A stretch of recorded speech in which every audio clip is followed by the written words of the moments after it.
మధ్యయుగాల్లో Nobel classes of Europe అంటే కులీన వర్గాలకి సంబంధించిన ఆడపిల్లలు వాళ్ళు ఎట్లా నడవాలి అన్న దగ్గర నుంచి వాళ్ళు ఎట్లా అంటే దే షుడ్ నాట్ వాక్, వాళ్ళు నడవకూడదు, వాళ్ళు అట్లా గ్లైడ్ అవుతున్నట్టు అంటే అట్లా అట్లా తేలిపోతున్నట్టుగా నడవడం అనేది ప్రాక్టీస్ చేయడానికి వాళ్ళకి స్పెషల్ లేడీస్ స్కూల్స్ ఉండేవి. ఓకే. సో నువ్వు ఎట్లా కూర్చోవాలి, నువ్వు కూర్చుంటున్నప్పుడు సపోజ్ సే నువ్వు ఇలా కూర్చోవాలి, you should not open your legs. అట్లనే ఒక సైడ్కి ఎట్లా కూర్చోవాలి, నీ మేనరిజమ్స్ ఏంటి, నువ్వు టీ ఎట్లా తాగాలి అంటే ఎవ్రీ పోజ్లో వీళ్ళు ఇంకోటి యాడ్ చేస్తారు.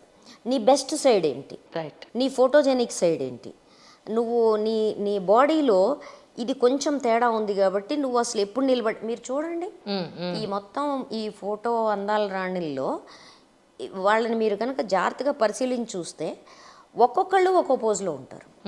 అది కూడా వాళ్ళు ఆల్వేస్ ఆ పోజ్నే కంటిన్యూ చేస్తారు, ఎందుకంటే ఆ యాంగిల్ నుంచి వాళ్ళు బాగుంటారు కాబట్టి అది మెయింటైన్ చేస్తూ అది వాళ్ళకి చెప్తారు వాళ్ళు. అవును అవును. సో ఇదంతా ఒక పెద్ద బిజినెస్, అంటే ఒక తయారు చేయడము, ఒక ఎండ్ ప్రొడక్ట్ బయటకు వస్తుంది. Now you are not a person, you are a end product. ఆ ఎండ్ ప్రొడక్ట్లు ఇక్కడికి వస్తాయి.